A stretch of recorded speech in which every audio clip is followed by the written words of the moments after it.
Okay, we're good.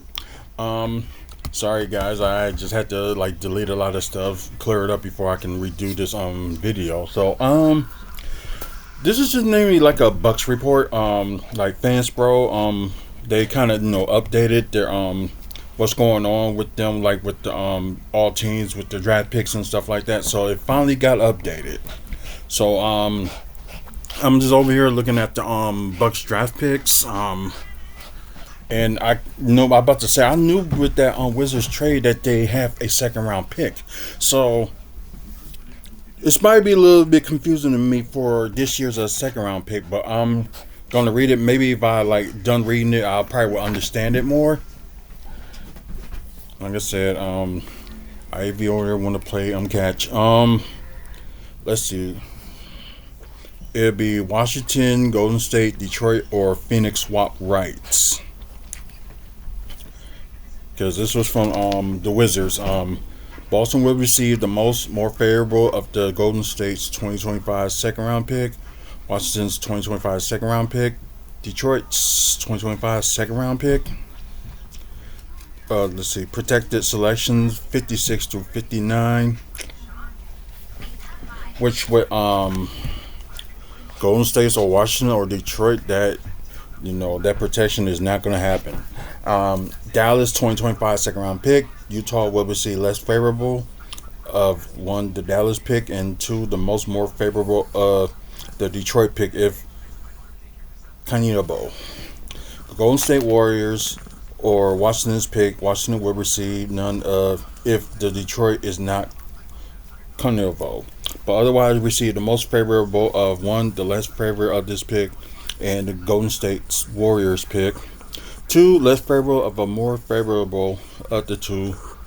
B, the Detroit pick is available. And three, Phoenix 2025 second round pick and Milwaukee will receive the second more favorable. And Memphis will receive the least favorable 1, 2, and 3. So I guess it's mainly saying that they got the pick, but it's just like all these hurdles and stuff, like with deals and stuff. So half of these is like really confusing. So yeah, I guess we'll find out on draft night. So for now, I'll just say the Bucks just have this year's second round pick, which is not a big deal. So I didn't know they had this either. I knew they had the 2026 first round pick, but the Pelicans had the rights to swap it if they want to. So they got that.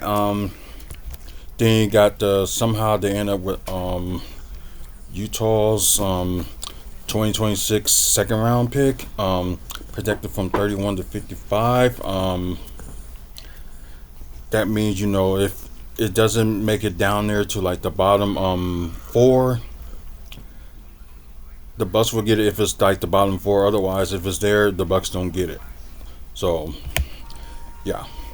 Then 2027, of course, New Orleans Pelicans holds the right to swap, and I think that's the final time they got to deal with the Pelicans out of that Drew Holiday trade. But what kicks off the Portland trade? So this one is going to be a little bit more confusing as well. So Portland holds the rights to swap. They did, but this like Portland will receive more favorable of his 2028 first round pick, protected for selections 15 through 30. If Portland is not convenient, the first round pick to Chicago by 2027, and Milwaukee's 2028 first round pick. Washington will receive the more favorable of the. Oh, okay. So this was just kind of deal with that pick. So I guess it all depends like where it lands in the 2028 draft. So it's either the Bucks going to lose that pick or they're going to actually have it but still got to swap with Portland. So yeah, the deals like this is just like really confusing. No 2029 pick. Of course they got 2030 first round pick. The final time they would have the rights to swap with Portland, and then you got the 2031 first round and second round pick, which they really did not have to give up. So good for them. And plus, with them be under now the apron now under the first apron, they still get to keep their was I think they get to keep their 2032 first round and second round picks. I could be wrong on that one. I'm not sure how that works, but they was just saying, they it was either that or they was like get if they over the second apron, they wouldn't be able to trade their 2032 picks. That's probably what it was, but yeah, I'm not sure. But yeah, they did update their picks and stuff like that. Trade level exception. Oh wow. Okay. So all their trade exceptions they got right now, there's gonna be expires. Oh, all in next year before the trade deadline. So I know they gotta be happy about that. And let's see these cap holes. Okay. I guess they're saying that players that they could like got the bird rights of, and like Brook is one of them, but he's gonna be a free agent this season.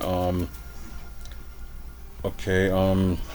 Ryan Rollins will be what they say he's gonna be restricted free agent, but they don't have the bird rights to him.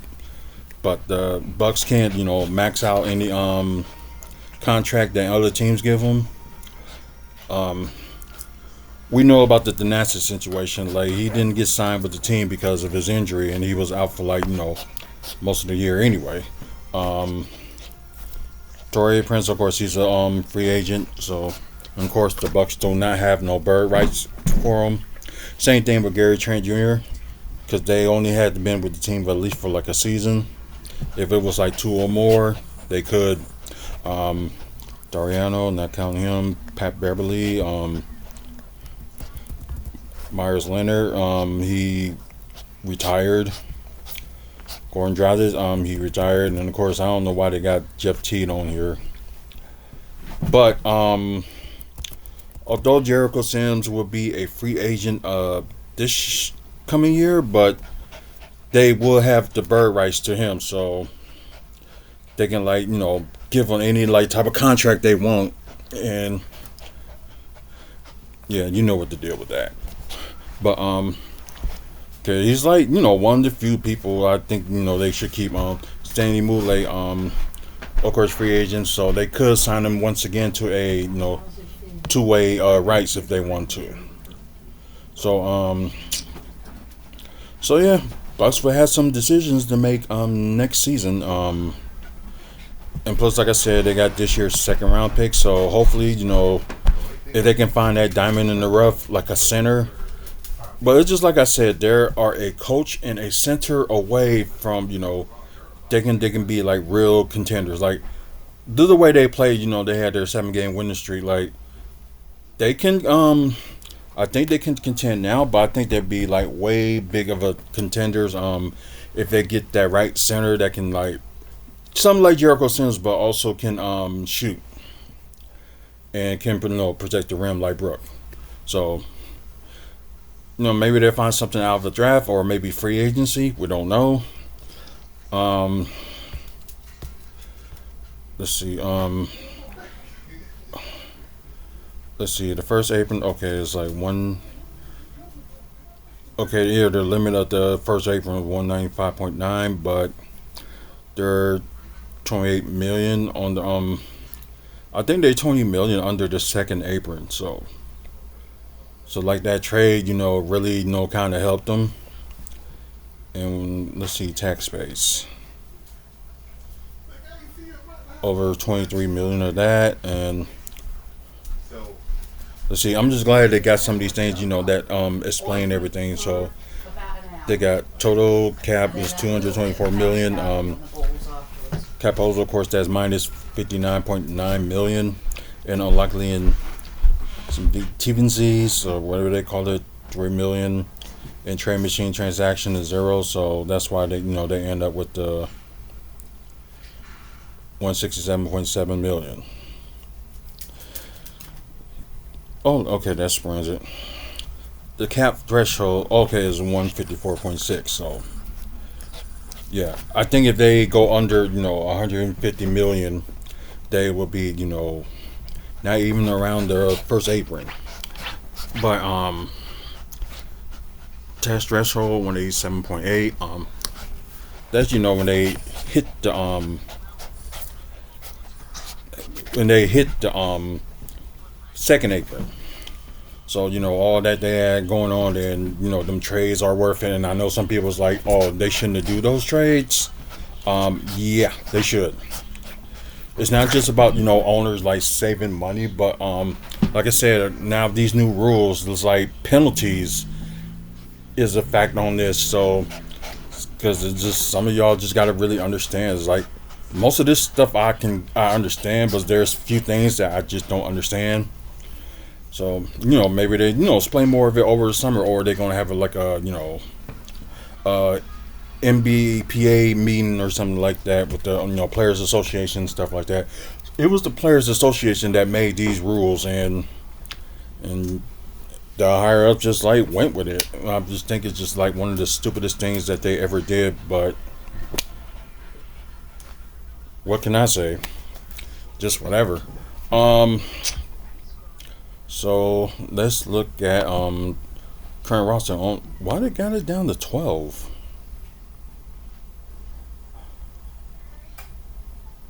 That's weird. Oh, I get it because the rest of them are like what they did. This new thing right here, put the like free agents there, and that's going to be free agents because season's almost over by the last game is tomorrow, and I guess that's why they did it. So these are mostly people that will be still under contract. So okay, oh after this season, Damian Lillard will have this, and like after next season, I think he'll have like a player option. So I don't know if he's going to take it or not. Um, Giannis, of course, 2 years plus a player option. And Kyle Kuzma, same thing, like 2 more years. But like I said, his money does drop, so he'll probably get paid a little bit over 22 million this year out of the 23 he got paid this year. Player option for Bobby Portis, of course. Up in he ended up getting about a little over 13 million. Pat Connaughton will get the same 9.4 million if his player option if he decides to. Kevin Porter Jr. got a player option, so who knows? He may want to keep it and stay and try to earn his money. So I can't blame him if he does decide to stay, but I hope he does. So AJ Green, is just enough for next season, and maybe he'll do for like a little bit of raise. Both Andre Jackson Jr. and Chris Livingston got 2 seasons left. Tyler Smith, of course, 3 years left, although he hasn't played much. Um, and a two-way contract, so we don't know what they're gonna do with this. Are they gonna wait a minute? It says 1 year, so okay, they might have the right, keep him for like another season or something like that if they decide, drop him. So yeah, a lot of updating they did, and a lot of maybe a little bit confusing and stuff like that. But yeah, so we know what we know now. Oh, okay, so all these guys are I get it. So mostly Brooke, Ryan, um, then that's it. They decided to bring him back, or Torian Prince, Gary Trent, and Jericho Sims and Stanley Oubre. All got they'll be unrestricted free agents, but Jericho Sims like the Bucks will have the bird rights to him, like I mentioned earlier.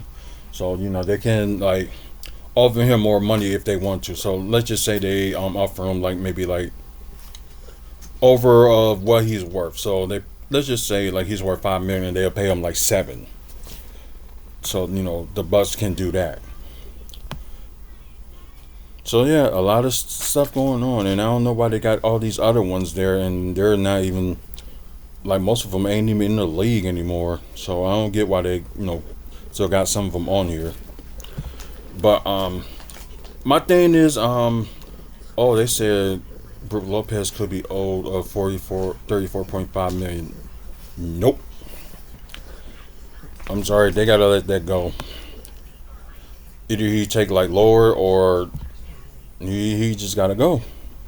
Some team would be probably, I don't know if any team were crazy enough to pay him that much, but I think, he probably gonna end up have to take a lesser deal, and either that or might as well retire. But surprised that a couple of these players like Torian Prince, Gary Trent Jr. They took less.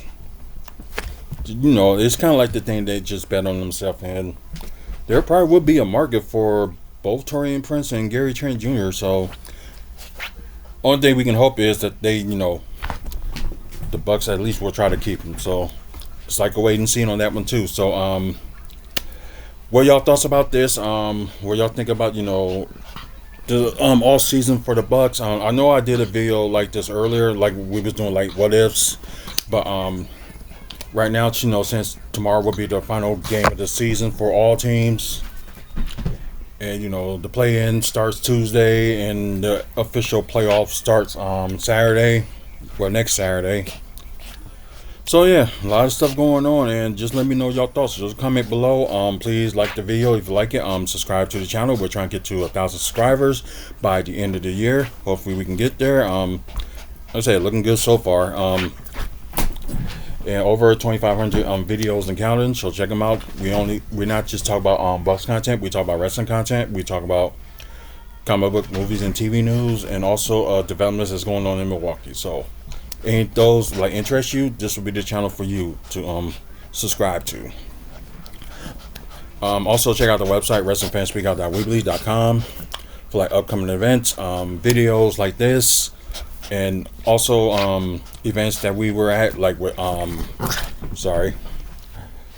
like with Bucks events, wrestling events, and things like that, and some more stuff. And like I said, with the merchandise store, we'll get that running sometime this summer. And thanks for Mike and Robin Thompson for sponsoring this video, and thank you guys for watching. Until the next video.